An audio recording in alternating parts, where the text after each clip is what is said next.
ব্যক্তি থেকে পরিবার, সমাজ থেকে রাষ্ট্র, দেশ থেকে বিশ্ব, সবকিছুর চালিকায় রাজনীতি। তাই রাজনীতির 10 দিক নিয়ে রাজকাহন নিবেদন করছে জি25 ইস্পাত। সাথে আছি আমি তাসনুভা তন্নি। 9 মাসের রক্তক্ষয়ী মুক্তিযুদ্ধের শেষ লগ্নে পুরো দেশের মানুষ যখন চূড়ান্ত বিজয়ের দ্বারপ্রান্তে, ঠিক তখনই এদেশীয় নরঘাতক রাজাকার আলবদর আল শামস ও শান্তি কমিটির সদস্যরা মেতে ওঠে বুদ্ধিজীবী হত্যাযজ্ঞে। 1971 সালের 14 ডিসেম্বর যাদের হাতে শহীদ হন বিশ্ববিদ্যালয় শিক্ষক থেকে শুরু করে চিকিৎসক, শিল্পী, লেখক, সাংবাদিক সহ বহু খ্যাতিমান বাঙালি। কারো শরীর বুলেট বিদ্ধ, কারো আবার হাত পেছনে বেঁধে বেয়োনেট দিয়ে খুঁচিয়ে খুঁচিয়ে নাড়ি ভুঁড়ি বের করে দেয়া লাশ পাওয়া যায় ঢাকার মিরপুরের ডোবা, নালা ও রায়েরবাজার বধ্যভূমিতে। আলোকবর্তিকা হয়ে শোষিত আর বঞ্চিত বাঙালিকে মুক্তির পথে নিয়ে গিয়েছিলেন যারা, অকাতরে বিলিয়ে দিয়েছিলেন নিজেদের প্রাণ। জাতির সেই সূর্য সন্তানদের স্মরণে আজ রোববার পালিত হয়েছে শহীদ বুদ্ধিজীবী দিবস। ইতিহাসের জঘন্যতম সেই হত্যাকাণ্ডের 54 বছর পেরিয়ে গেলেও এখনও জাতীয় দিবস হিসেবে রাষ্ট্রীয় স্বীকৃতি পায়নি শহীদ বুদ্ধিজীবীদের হত্যার এই দিনটি। শুধু তাই নয়, এখনও শেষ হয়নি শহীদ বুদ্ধিজীবীদের তালিকাও। 2021 সালে এই তালিকা শুরু হয়ে 2024 সালের ডিসেম্বরে শেষ হওয়ার কথা থাকলেও বর্তমানে সেই কাজ স্থবির হয়ে পড়ে আছে, যা নিয়ে আক্ষেপ প্রকাশ করে বুদ্ধিজীবী পরিবারের স্বজনরা বলছেন, এই দেশকে চালাতে হলে মুক্তিযুদ্ধের বাইরে যাওয়ার সুযোগ নেই। স্বাধীনতার 54 বছর পর নতুন প্রজন্ম জাতির সেই সব সূর্য সন্তানদের কতটা ধারণ করছে, পারছে কি তারা সঠিক ইতিহাস জানতে? এই আলোচনায় আজ রাজকাহন স্টুডিওতে আছেন মুক্তিযুদ্ধ জাদুঘরের ট্রাস্টি মফিদুল হক, আছেন বাংলাদেশ জাতীয়তাবাদী মুক্তিযোদ্ধা দল কেন্দ্রীয় নির্বাহী কমিটির সভাপতি ইশতিয়াক আজিজুল ফাত এবং আছেন বীর মুক্তিযোদ্ধা ও সিনিয়র সাংবাদিক আবু সাইদ খান। স্বাগত জানাচ্ছি আজকে রাজকাহনে। আবু সাইদ খান, 9 মাসের রক্তক্ষয়ী মুক্তিযুদ্ধের ঠিক শেষ লগ্নে এসে বাংলাদেশ আসলে অন্যরকম এক ইতিহাসের সম্মুখীন হতে হলো বাংলাদেশকে, এবং সেই ঘটনাটা আসলে আমরা যেভাবে নতুন প্রজন্মকে বা তরুণ প্রজন্মকে জানাতে চেয়েছিলাম, আজকে স্বাধীনতার এই 55 বছর পর এসে আপনি নিজে একজন মুক্তিযোদ্ধা, আপনি সেই দিনটিকে, সেই সময়টাকে যাপন করেছেন। আপনি আসলে কি মনে করছেন, এই যে আসলে আমরা বলছি শহীদ বুদ্ধিজীবী দিবস, আমরা আসলে অন্তরে ধারণ করতে পারছি কি? শহীদ বুদ্ধিজীবী দিবস আসলে দেশজোড়া যে গণহত্যা তারই একটা পরিকল্পিত অংশ। সেই সময় যেসব বুদ্ধিজীবীরা কিন্তু 2 ভাগে ভাগ ছিল, এখনও যেমন 2 ভাগে ভাগ আছে, সেই সময় তখনও 2 ভাগে ভাগ ছিল। এক দল ছিল পাকিস্তানপন্থী, যারা পাকিস্তানকে টিকে রাখার জন্য কলম ধরেছিলেন কিংবা পরবর্তীতে বিভিন্ন ভূমিকা পালন করেছিলেন। আর এক দল, তারা যদি আমরা সুনির্দিষ্ট করে বলি, তারা ছিলেন জাতীয়তাবাদী ও সমাজতান্ত্রিক। এবং তখন জাতীয়তাবাদী এবং সমাজতান্ত্রীরা একাকার ছিলেন এবং তারা একসঙ্গে মিলেই তারা বাংলাদেশের চেতনাকে জাগ্রত করার জন্য বিভিন্ন কলম ধরেছিলেন, লেখালেখি করেছেন এবং দীর্ঘ 23 বছরে তারা বিভিন্নভাবে সোচ্চার ছিলেন। তো তাদেরকে পাকিস্তানি রাজনীতিকরা তারা মেনে নিতে পারেনি। তখন যারা ছিলেন পাকিস্তানিরা তো বটেই, এমনকি তাদের দোসর এদেশে যারা রাজনীতি, অর্থাৎ সেই সময় জামাত, মুসলিম লীগ, পিডিপি, তারা পাকিস্তানের পক্ষাবলম্বন করেছিলেন। এবং তখন বিশেষ করে তখন যে সরকার গঠন হয়েছিল, যে টিক্কার মন্ত্রিসভা, সেই মন্ত্রিসভায় কিন্তু জামাত ছিল। সেই মন্ত্রিসভায় আব্বাস আলী খান, একেএম আব্দুল ইউসুফ ছিলেন, কৃষক শ্রমিক পার্টির এসএম সুলাইমান ছিলেন, অনেকে ছিলেন। তো তখন এই ঘটনাটা তারা বিভিন্নভাবে পাকিস্তানি জান্তাকে সমর্থন দিচ্ছিলেন, প্রকাশ্যে সমর্থন দিচ্ছিলেন এবং মুক্তিযুদ্ধকে বিদেশি ষড়যন্ত্র বলেই তারা চিহ্নিত করার চেষ্টা করেছিল। কিন্তু তার পরও মুক্তিযুদ্ধ তার কাঙ্ক্ষিত লক্ষ্যে যখন এগিয়ে যাচ্ছিল, অনিবার্য তাদের পতন, তার মুখে তারা বুদ্ধিবৃত্তি শূন্যতা আনার জন্যই সেদিন হামলা চালিয়েছিল এবং নির্মমভাবে বুদ্ধিজীবীদেরকে হত্যা করেছে। এবং এই হত্যাটা কেবলমাত্র 14 ডিসেম্বর হয়েছে তা না, এটা 25শে মার্চ থেকে শুরু হয়েছে এবং সারা বছর জুড়েই তারা বিভিন্ন জায়গা বুদ্ধিজীবীদেরকে চিহ্নিত করেছে এবং তাদেরকে তুলে এনে নির্মমভাবে হত্যা করেছে। এবং সর্বশেষ এই হত্যাকাণ্ডের দায়িত্বে ছিল আলবদর, এবং আলবদর বাহিনীর হাতেই পাকিস্তানিরা তুলে দিয়েছিল। এবং আমরা যদি মনে করি যে হ্যাঁ, গণহত্যা পাকিস্তানিরা এককভাবে করতে পারে, কিন্তু বুদ্ধিজীবী হত্যা, বুদ্ধিজীবীদের খুঁজে বের করার জন্য এই দেশীয় দোসরদের দরকার ছিল। এবং সেই দোসররা ছিল তারা আলবদর, এবং বিশেষ করে আলবদর যারা, অর্থাৎ যারা ছিল ইসলামী ছাত্র সংঘের সদস্য, যেটা পরবর্তীতে স্বাধীনতা উত্তরকালে সংঘটাকে বাদ দিয়ে শিবির হয়েছে, তারা পূর্বসূরি এবং তারাই এই ঘটনার সঙ্গে প্রত্যক্ষভাবে দায়ী। কিন্তু দুর্ভাগ্যজনকভাবে হলো সত্য যে তাদেরকে চিহ্নিত করা হয়নি, স্বাধীনতার পর তাদের চিহ্নিত করা হয়নি। মুক্তিযোদ্ধাদের উপর প্রায় সব সরকারের আমলে বিভিন্নভাবে মুক্তিযোদ্ধারা লাঞ্ছিত হয়েছে, নিগৃহীত হয়েছে। আবার এই মুক্তিযুদ্ধের চেতনাকে কাজে লাগিয়ে দীর্ঘদিন ক্ষমতায় থেকেছে, সেই উদাহরণও তো আমাদের সামনে আছে। সেটা মুক্তিযুদ্ধের চেতনার ফেরিওয়ালা, এটা মুক্তিযুদ্ধের চেতনা না। তারা মুক্তিযুদ্ধের চেতনার ভুল ব্যাখ্যা করেছেন, মুক্তিযুদ্ধের চেতনার দলীয়করণ করেছেন এবং মুক্তিযুদ্ধের চেতনার মধ্যে গণতন্ত্র ছিল। তো সেই গণতন্ত্র বাদ দিয়ে পরপর 3টি নির্বাচন, লোক দেখানো প্রহসনের একতরফা 3টা নির্বাচন, এটা তো আর মুক্তিযুদ্ধের চেতনা হয় না। মুক্তিযুদ্ধের চেতনার মধ্যে বৈষম্যের অবসান ছিল, কিন্তু 15 বছরের শাসনের সময় আমরা কি দেখেছি? বৈষম্য বেড়েছে। আমরা লুটপাট, মানে দেশ গড়ার নামে লুটপাট হয়েছে, টাকা বিদেশে পাচার হয়েছে, এটা তো আর মুক্তিযুদ্ধের চেতনা না। মুক্তিযুদ্ধের চেতনা হচ্ছে দেশের সম্পদের সুষ্ঠু ব্যবহার হবে, মানুষ তার ভাগিদার হবে। কিন্তু মুক্তিযুদ্ধের চেতনার নামে যেটা হয়েছে, এটাকে আমরা চেতনা বলতে পারি না। মুক্তিযুদ্ধের পর আঘাত দুইভাবে এসেছে। একটা হলো চেতনার ফেরিওয়ালার আঘাত করেছে, যারা সত্যিকারের অর্থ মুক্তিযুদ্ধের চেতনা না, তারা মুক্তিযুদ্ধকে ক্ষতিগ্রস্ত করেছে। আর একদিকে যে আলবদর, রাজাকার, তো আল শামস, অর্থাৎ এই যে তারা জনস্রোতে মিশেছিল, তারা জনস্রোতে মিশে তারা সুযোগ মতো হামলা করেছে। আমরা দেখি জনস্রোত থেকে তারা কখনো কখনো মাথা তুলেছে। রাজশাহী বিশ্ববিদ্যালয়ে গলা কাটা এবং এই যে রক কাটা রাজনীতি করেছে, ওখানে রক্ত ঝরিয়েছে। সব কিছুতে তো আসলে কোথাও না কোথাও গিয়ে এক ধরনের ভাবাদর্শের জন্যই এই লড়াই হয়েছে, সেই জায়গাটি তো আমাদের কোনোভাবে অস্বীকার করার সুযোগ নেই। ইশতিয়াক গাজী জুলফাত, আপনার কাছে আসি। বুদ্ধিজীবী হত্যায় তো আসলে শুধু শিক্ষক কিংবা অধ্যাপকেরই নয়, যে কোনো পেশার আসলে এমন ব্যক্তিদেরকে টার্গেট করা হয়েছিল যারা একটি নির্দিষ্ট ভাবাদর্শকে আসলে সাধারণের মধ্যে ছড়িয়ে দেবার চেষ্টা করেছিলেন। সেই ক্ষমতাটা তাদের ছিল। এখনও তো নিশ্চয়ই সেই জায়গাটি আমাদের নতুন করে ভাবতে এক ধরনের উদ্দীপিত করছে কি না, আমরা আসলে সেই ভাবাদর্শকে ছড়িয়ে দিতে পেরেছি কি? ধন্যবাদ আপনাকে। আজকে 14ই ডিসেম্বর, এই বুদ্ধিজীবী হত্যা দিবস। দুদিন পরে আমরা এই 16ই ডিসেম্বর আমাদের বিজয় দিবস আমরা উদযাপন করতে যাচ্ছি। তার আগে এই দুঃখের দিনটা আমাদের পার হয়ে ওখানে পৌঁছতে হয়। আমি আজকে আমাদের 71-এর যত শহীদ যুদ্ধে মারা গেছে তাদের কথা স্মরণ করে 2024-এর যেই যারা মারা গেল এই স্বৈরাচার থেকে মুক্ত হওয়ার জন্য, তাদের কথা স্মরণ করে, এবং আজকে যেহেতু বুদ্ধিজীবী দিবস, এই দিনে 71-এ যারা মারা গেছে, ডক্টর জি.সি. দেব, গো ঠাকুর সাহেব, শহীদুল্লাহ কায়সার, ডক্টর ফজলে রাব্বি, সিরাজউদ্দিন হোসেন সাংবাদিক, ওনারা, এবং আমাদের মুক্তিযুদ্ধের সাথী আলতাফ মাহমুদ সুরকার, তাদের কথা স্মরণ করে, তাদের আত্মার মাগফিরাত কামনা করে আপনার কথার উত্তর দিচ্ছি। তো এখন যেটা হয়ে গেছে ওই সময়টায়, এটা during the last days of the war, তখন অলরেডি পাকিস্তান হেরে গেছে, পাকিস্তান দৌড়ের উপরে আছে।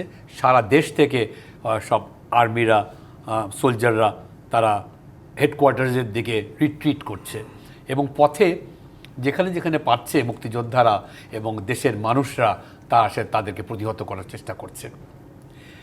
এই শেষ দিনগুলিতে এই হত্যাযজ্ঞটা চালালো তারা সাঈদ ভাই ঠিকই বলেছেন যে সারা বছরই তারা চালিয়েছে, হ্যাঁ, কিন্তু একসাথে এরম করে হঠাৎ করে যে দুদিন পরে যুদ্ধ শেষ হবে, তাদের পালাতে হবে, তার আগে এই হত্যাযজ্ঞটা করার যে একটা তাদের প্ল্যান্ড, সিস্টেমেটিক প্ল্যান একটা হত্যাযজ্ঞ চালালো, এটা অ্যাবসলিউটলি যে তারা হেরে গেছে, হেরে যাচ্ছে, এই নতুন দেশ যেটা হবে তাদেরকে মেধাশূন্য করবার জন্য এই প্রক্রিয়াটা, এই ইয়েটা তারা চালালো, এবং they are very successful at it. তো অনেক এটা বলে যে জানতো তো অনেকেই যে, যেরকম আমার চাচা তাউসামাদ সাহেব সাংবাদিক, ওনাকে ধরার জন্য 5-7 বার আমাদের বাসায় রেড করেছেন। উনি কোনো সময় বাসায় থাকতেন না, উনি জানতেন যে ওনাকে ধরবে, ওনাকে ধরলে আর উনি ফেরত আসবেন না। তো ওনারা কেন বাসায় থাকলেন, এতটা কনফিডেন্স নিয়ে ওরা কেন বাসায় থাকলেন, এই প্রশ্নটা কিন্তু সাধারণ মনে আসে আর কি। যেহেতু তাও they were confident that nothing would happen to them, আমাদের কিছু হবে না। তা আমরা তো আমাদের মেধা বলে হারালাম। আমরা তো এই যে তাদের এই বিশ্বাসটা কি আসলে নিজেদের দেশের মানুষদের প্রতিই ছিল যে তাদের আসলে কিছুই হবে না, কিন্তু সেই অবিশ্বাসের জায়গাটা কি তাহলে তাদের সহযাত্রী যারা তারাই গড়ে তুললেন? হ্যাঁ, অফকোর্স, এটা তো হতে পারে না না যে আমাদের এই যে শান্তি বাহিনী, এই যে আল বদর, আল শামস, আল রাজাকার, হ্যাঁ, 71-এর পরাজিত শক্তি, এরা কারা? এরা আমাদের ভাই ব্রাদার, হ্যাঁ, বন্ধু। তারা এইভাবে নৃশংস হত্যা চালাবে, ঠিক যেরকম এই 24-এর জুলাই 15 তারিখ থেকে 5 তারিখ পর্যন্ত যেভাবে হত্যা চালালো, এমনকি পাকিস্তান পর্যন্ত বোধহয় শিবিরে উঠেছে যে হেলিকপ্টার থেকে সাধারণ মানুষের উপরে গুলি। এটা তো কোনো সময় হয় নাই। এটাও তো একটা ওইরকমই একটা জিনিস। জি, কিন্তু যে ভাবাদর্শকে তারা আসলে ছড়িয়ে দিতে চেয়েছিলেন, সেই ভাবাদর্শ থেকে কি বাঙালি জাতিকে দূরে নিয়ে যাওয়া সম্ভব হয়েছে? না, এখন তার মনে হচ্ছে তা হয়নি। আমরা উই ওয়ার কাইন্ড এনাফ, আমাদের উদারতা, আমাদের দিয়ে আমরা তাদেরকে 71-এ ক্ষমা করেছিলাম যে ঠিক আছে, আমাদের ওরা তো আল বদর, আল শামসা, রাজাকাররা, তারা তো 47-ও পাকিস্তান চায় নাই। হ্যাঁ, পাকিস্তানের বিরুদ্ধে তারা কথা বলেছে এবং যা করার করেছে। তারপরে আবার আসলো সেই পাকিস্তানি, তারা থাকলো সেই পাকিস্তানি, তারা রাজনীতি করলো। তারপরে আবার 71-এ তারা বাংলাদেশ চাইলো না, আমাদের বিরুদ্ধে যুদ্ধ ঘোষণা করলো, আমাদের বিরুদ্ধে যুদ্ধ করলো, আমাদেরকে খুন করলো, মার্ডার করলো, আমাদের মা বোনদের ধর্ষণ করলো, আমাদের মা বোনদের পাকিস্তানিদের হাতে তুলে দিল। তারপরেও আমরা ক্ষমা সুন্দর চোখে এই 54 বছর পার করলাম।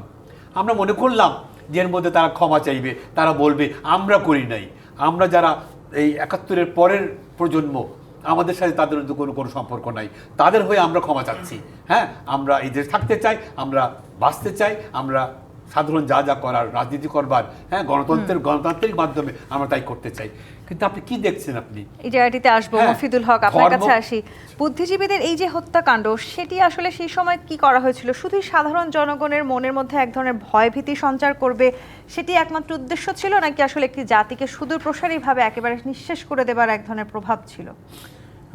দেখুন, আপনি শেষে যেটা বললেন যে একটা জাতিকে নিশ্চিহ্ন করে দেওয়া, 71-এ যেটা ঘটেছে এখানে এই 25শে মার্চ থেকে 16ই ডিসেম্বর পর্যন্ত, এটা তো আমরা তো যে pattern of killing, pattern of atrocity, এগুলো যদি দেখি, এবং এটা তো বিশ্লেষণও করা হচ্ছে, এবং এটা তো এখন একটা সার্বজনীন স্বীকৃতি পাচ্ছে যে এটা ছিল একটা জেনোসাইড।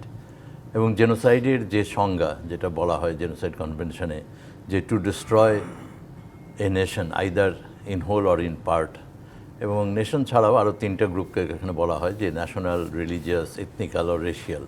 তো বাংলাদেশের ক্ষেত্রে যেটা হয়েছে যে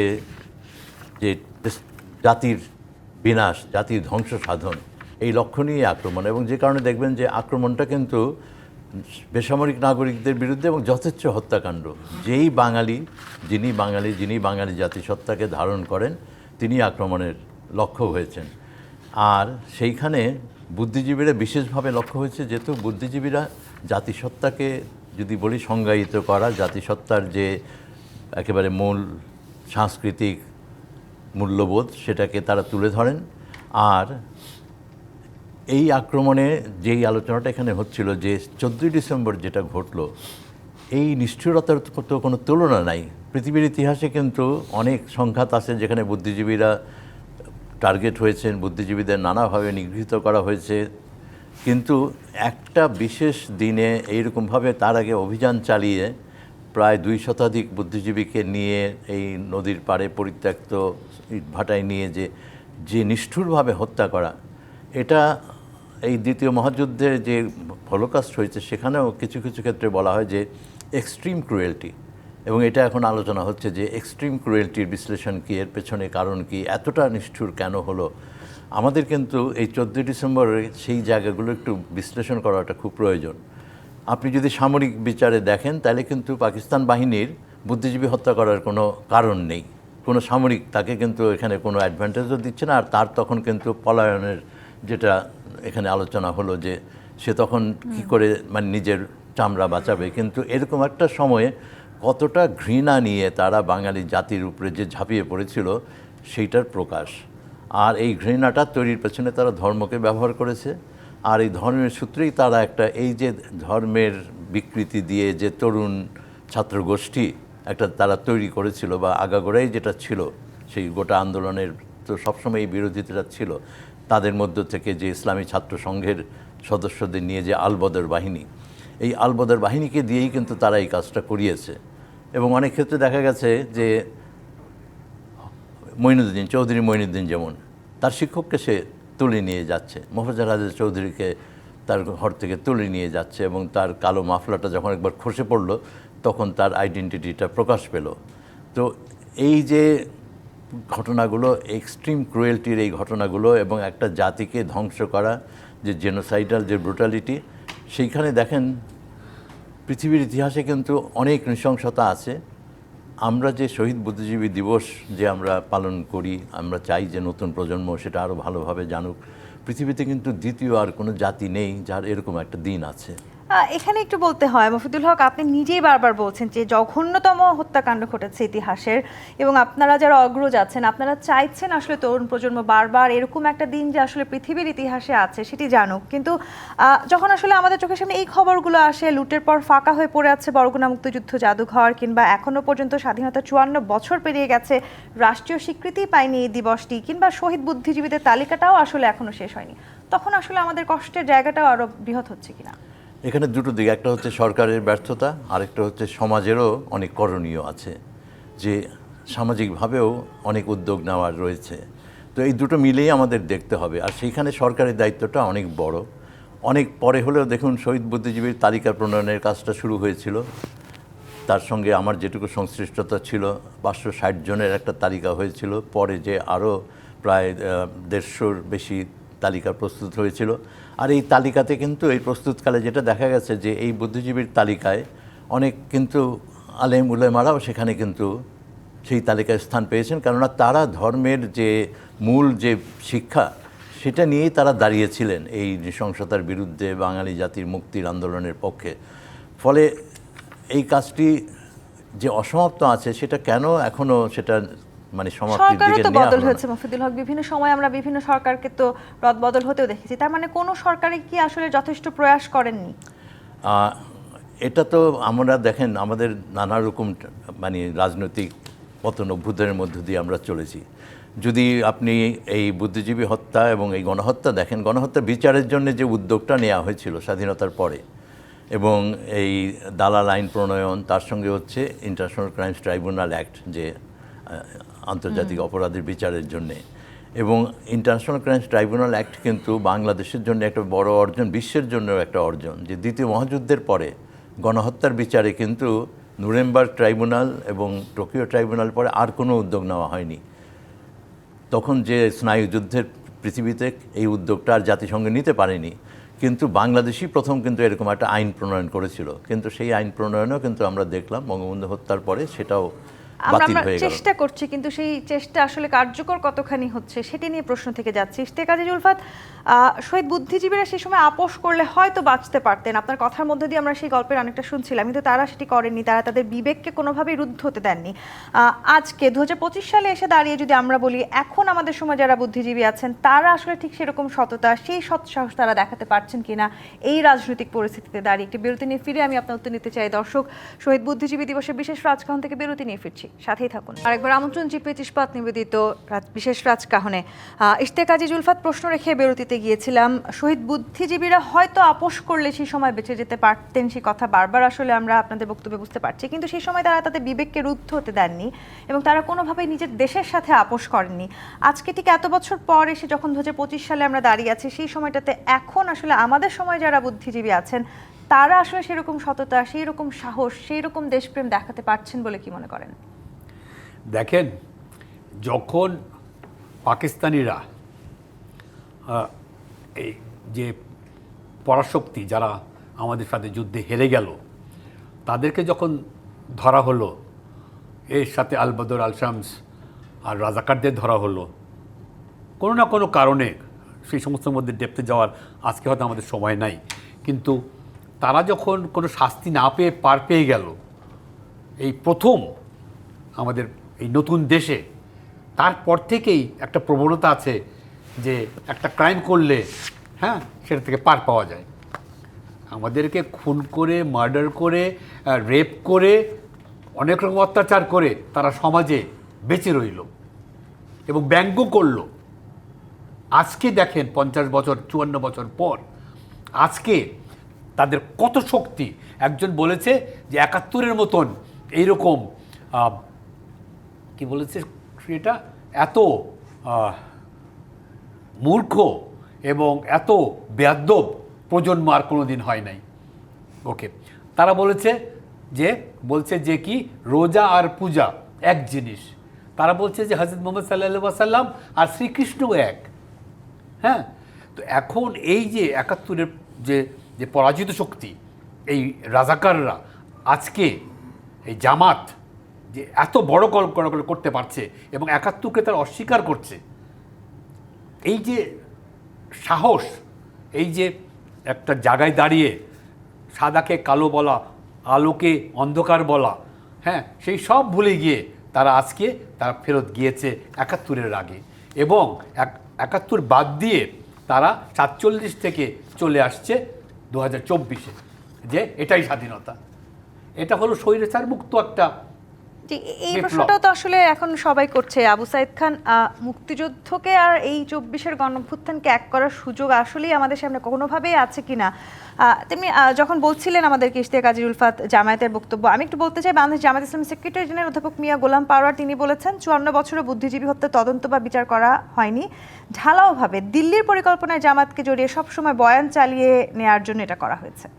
না, প্রথমত হচ্ছে যে এখন যা কিছু হচ্ছে সব কিছু তো দিল্লির ঘাড়ে চাপিয়ে দিয়ে পার পাওয়া সহজ, এবং এটা একটা মানুষকে বুঝ দেওয়া যায়।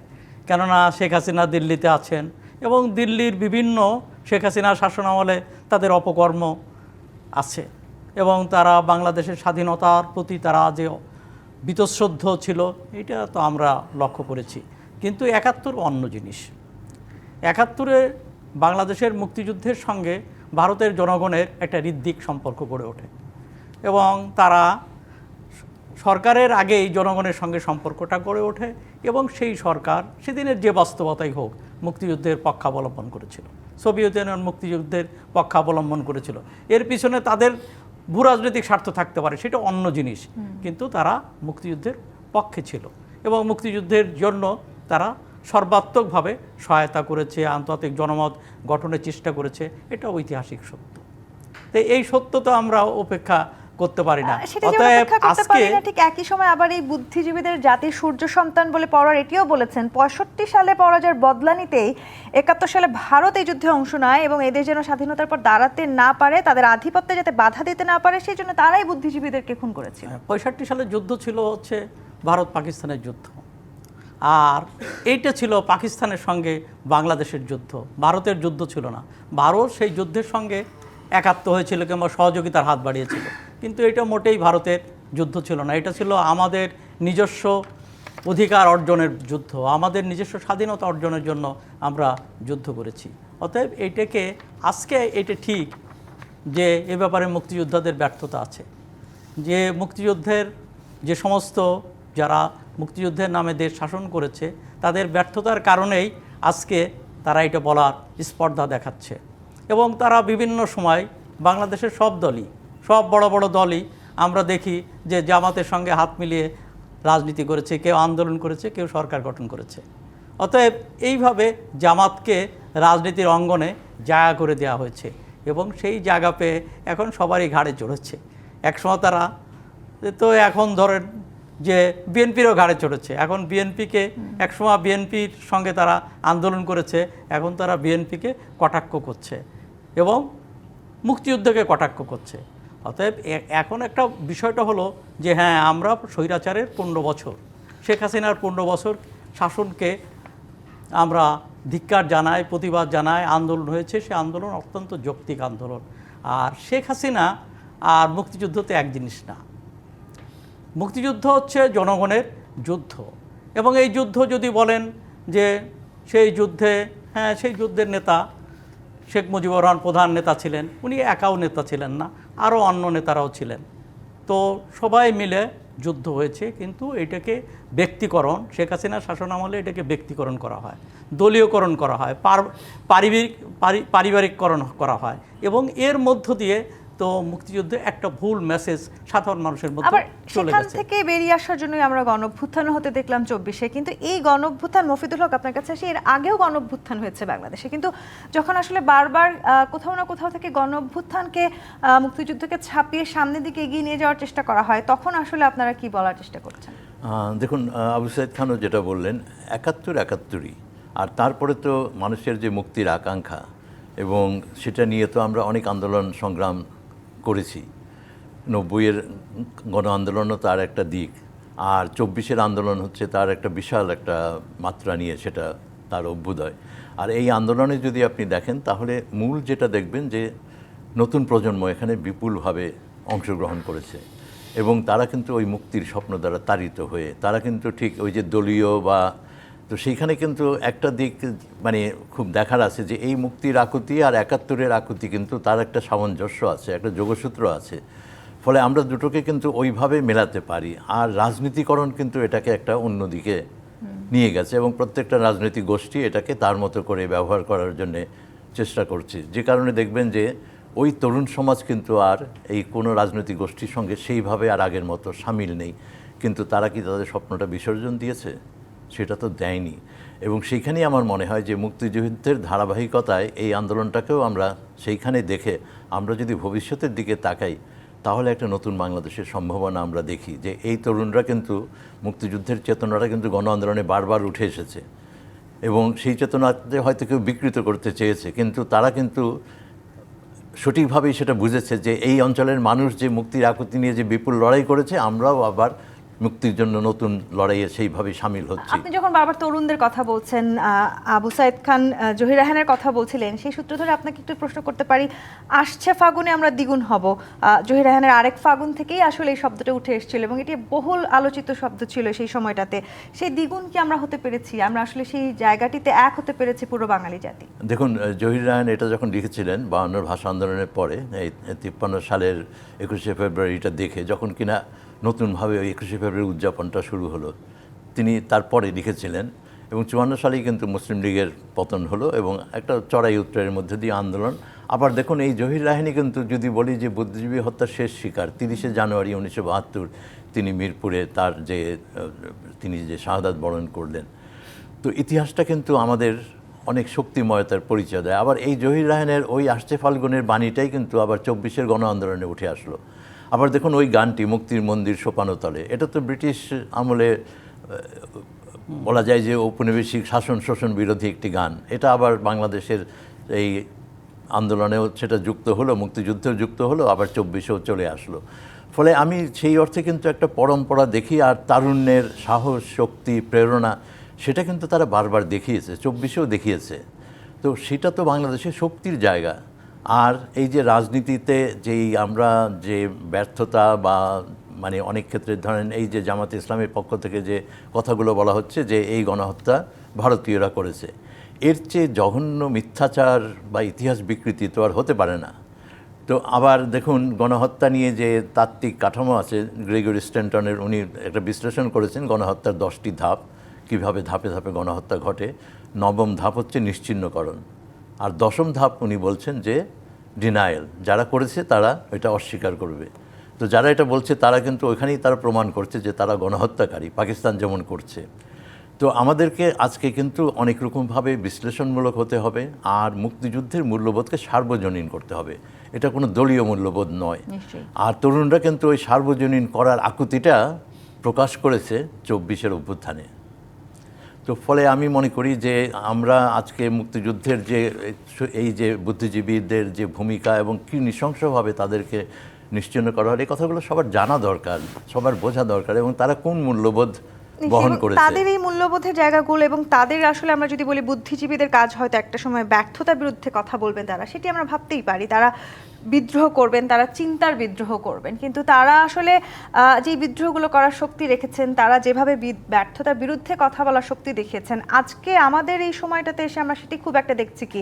এই প্রশ্নের উত্তরও নিব। আরও একটি বিরতির সময় হয়েছে। জি25 ইস্পাত নিবেদিত রাজখান থেকে আরেকটি বিরতি নিয়ে ফিরছি, সাথেই থাকুন। জি25 ইস্পাত নিবেদিত রাজখান দেখছেন। আবু সাইদ খান, 56,000 বর্গ মাইলের বিস্তৃত এক বধ্যভূমি বলা হয় বাংলাদেশকে। সেই বধ্যভূমির উপর দাঁড়িয়ে আমরা আসলে এখনকার সময়ে চিন্তার সেই বিদ্রোহ কিংবা ব্যর্থতার বিরুদ্ধে কথা বলার যে শক্তি, সেটি দেখতে পাচ্ছি কিনা? দুই আছে, এবং তার প্রকাশ হচ্ছে জুলাইয়ের অভ্যুত্থান।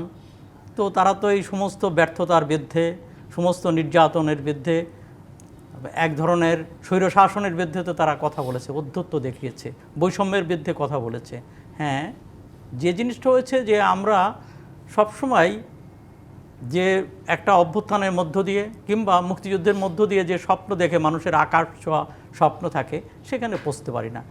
তো সেটা আমরা 71-এও পৌঁছতে পারিনি। 90-এর গণ অভ্যুত্থানেও যে গণতান্ত্রিক কাঠামো সমাজ গড়ে ওঠার স্বপ্ন ছিল, সেটা আমরা পৌঁছতে পারি না, এখনও পারছি না। এর মানে এই নয় যে আমরা পিছিয়ে যাই। মুক্তিযুদ্ধের মধ্যে দিয়ে আমরা পিছিয়ে যাইনি, অগ্রগতি ঘটেছে, বিভিন্নভাবে দেশ এগিয়ে গেছে। বাংলাদেশ বিশ্বের মানচিত্রে বাংলাদেশ মাথা উঁচু করে দাঁড়িয়েছে, বিভিন্ন ক্ষেত্রে তার সাফল্য গাথা রয়েছে। তো ঠিক তেমনই করে 90-এর মধ্য দিয়েও গণতন্ত্রের আকাঙ্ক্ষা তো জাতি ধারণ করেছে, এবং সেই আকাঙ্ক্ষার তো শেষ হয়ে যায় না, এবং কিছু কিছু অগ্রগতিও ঘটেছে। এবং আমরা যদি দেখি যে জুলাইয়ের অভ্যুত্থানের মধ্য দিয়েও মানুষের আকাঙ্ক্ষা হয়তো বা যত স্বপ্ন দেখেছে সেটা পূরণ হবে না, কিন্তু তারা পিছাবে না। স্বপ্নের কাছাকাছি যাওয়ার সিঁড়িতে বাংলাদেশ উঠতে পেরেছে। হ্যাঁ, সিঁড়িতে উঠতে পেরেছে। বাংলাদেশ আজকে পৃথিবীর মানচিত্রে মাথা উঁচু করে দাঁড়িয়েছে, বিভিন্ন ক্ষেত্রে তার সাফল্য আছে। সাফল্য মানে কেবলমাত্র সুশাসনের ক্ষেত্রে নয়, সাফল্য মানে তার খেলাধুলা, তার মেধা, এবং বিভিন্ন মননের বিভিন্ন ক্ষেত্রে হয়েছে, তার সাহিত্য, তার সংস্কৃতি। তো খেলার মাঠে অনেক জায়গায় সাফল্য গাথা আছে। নিশ্চয়ই আবার ব্যর্থতার অনেকগুলো অভিযোগও আছে। ইশতিয়াক আজিজ উলফাত, একজন মুক্তিযোদ্ধা হিসেবে নিশ্চয়ই সেই ব্যর্থতাগুলো মাঝে মাঝে আপনাদেরকে তাড়িত করে।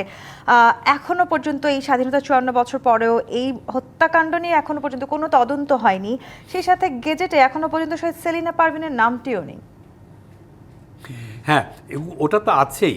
তো আমি সাইদ ভাইয়ের একটা কমেন্টে আমি এটা কন্টিনিউ করতে চাই ওই জায়গাটার থেকে, যে সাইদ ভাই বললেন যে এই মুক্তিযোদ্ধাদের ব্যর্থতা আছে, 71-এর আমাদের ব্যর্থতা। হ্যাঁ, আমি তো ব্যর্থতা স্বীকার করে নেবই, কিন্তু 9 মাসের যুদ্ধ হঠাৎ করে শেষ করা হলো, এবং আমরা পাকিস্তানিদের পরাস্ত করছিলাম, পাকিস্তানি সোলজারদেরকে। তারা বুঝিয়ে উঠতে পারছিল না যে মুক্তিযোদ্ধারা কোথা থেকে অ্যাটাক করে, কেমন করে পালিয়ে যায়, কেমন করে সমাজের মধ্যে বিচরণ করে। তো ওই সময়টায় আর একটা বর্ষা পেলেই ওরা পানিকে ভীষণ ভয় পেত, নদী নালাকে ভীষণ ভয় পেত, এই দেশে থাকতে চাইতো না। ওদেরকে মিথ্যা কথা বলে আনা হতো যে কাফেরদের সাথে যুদ্ধ হচ্ছে। হ্যাঁ, ইন্ডিয়া নিয়ে নিয়েছে পাকিস্তানকে। তো ওরা এসে দেখে যে এখানে মসজিদ টসজিদে ভরা। হ্যাঁ, আমরা 5 ওয়াক্ত নামাজ পড়তে যাই, মানুষকে ধরিয়ে বলে যে এই সূরা পড়ো, আমরা সব গড়গড় করে সূরা পড়ে দিতে পারি। তো ওরা বলে কাদের সাথে যুদ্ধ করতে আসছে আমরা। সো ওরা সেই যুদ্ধের গিয়ে তাদের মধ্যে থেকে নষ্ট হয়ে গিয়েছিল। হ্যাঁ, লুটতরাজ করতে সবাই ভালোবাসে। হ্যাঁ, তো তারা ধর্ষণ, লুটতরাজ এগুলো 9 মাস চালিয়ে গেছে। যাই হোক, দেশ স্বাধীন হলো, আমাদের কাছ থেকে আমাদের বিজয়টা, আমরা যুদ্ধ করে বিজয় হব সেটার থেকে হ্যাঁ সরিয়ে নেওয়া হলো। পাকিস্তান, ইন্ডিয়ান আর্মি ডিক্লেয়ার করলো যুদ্ধ, এবং চষা খেতে তারা প্যারাট্রুপার নামিয়ে দিয়ে হর করে দেশের মধ্যে ঢুকে গেল। পাকিস্তান আর্মি হেরে গেল। আমরা মুক্তিযোদ্ধারা, আমরা একটা বিরাট বিশ্বাস ছিল, আমরা 9 মাস কিন্তু যুদ্ধ করেছি শেখ মুজিবুর রহমানকে সামনে রেখে।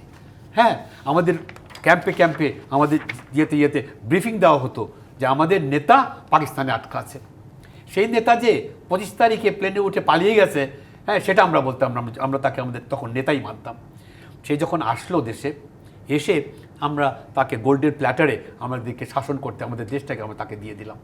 কিন্তু খুব তাড়াতাড়ি বুঝলাম যে এরা মুক্তিযুদ্ধকে এরা রেকগনাইজ করবে না। কারণ আমাদের মতন ফ্রন্টের মুক্তিযোদ্ধা, আমাদের মতন এই কয়জন যে আমরা কিছু বেঁচে আছি এখনও, আমরা চলে গেলে পরে এই সত্যি কথা বলে কেউ বলবে না।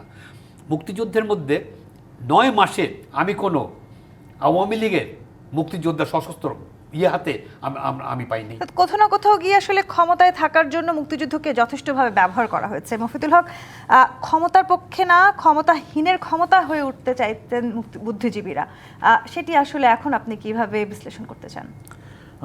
দেখুন, যেটা আপনিও বলছিলেন বারবার, যে বুদ্ধিজীবীদের যে ভূমিকা ছিল পাকিস্তান আমলটা যদি ধরি, সেই 47 সাল থেকে 71, একটা প্রবল রাষ্ট্রশক্তির বিপরীতে কিন্তু তারা দাঁড়িয়েছিলেন। তো সেইটা কিন্তু খুব বড় একটা বার্তা। এবং সেই ডক্টর মোহাম্মদ শহীদুল্লাহ থেকে শুরু করে যদি আমরা প্রত্যেকে আমরা দেখব যে একদিকে হচ্ছে বুদ্ধিবৃত্তিক ক্ষেত্রে তারা অবদান রেখেছেন, আরেকটা হচ্ছে সামাজিক কর্তব্য পালনে বা সাংস্কৃতিক বা জাতীয় কর্তব্য পালনে তারা ভূমিকা পালন করেছেন। যখনই বাধা এসছে তারা একত্রে দাঁড়িয়েছেন, সাম্প্রদায়িক দাঙ্গা হয়েছে তারা একত্রে প্রতিরোধ করেছেন, নানা রকমভাবে সংস্কৃতির উপরে আঘাত এসছে তারা দাঁড়িয়েছেন। তো এই জায়গাটায় কিন্তু আজকেও কিন্তু সেই দাবিটা কিন্তু আরও বরং বলা যায় যে জরুরি হয়ে উঠছে। তো সেখানে আমরা দেখি যে বুদ্ধিজীবীরা নানাভাবে বিভক্ত হয়ে আছে, আর রাজনৈতিক বিবেচনা দিয়ে অনেকেই অনেকভাবে তাদের যে বক্তব্য সেটাকে তারা পরিষ্কার করে তুলতে পারছেন না। তো সেইখানে আমার মনে হয় যে এটা বুদ্ধিজীবীদেরও আত্মবিশ্লেষণের একটা বিষয় আছে, যে কেন তারা আগের যে পাকিস্তান আমলের বুদ্ধিজীবীরা যতটা কার্যকর ভূমিকা পালন করছে, আজকে কিন্তু তারা সমাজে সেই ভূমিকাটা গ্রহণ করতে পারছে না। তো সেখানেও ইতিহাস থেকে শিক্ষা গ্রহণের রয়েছে।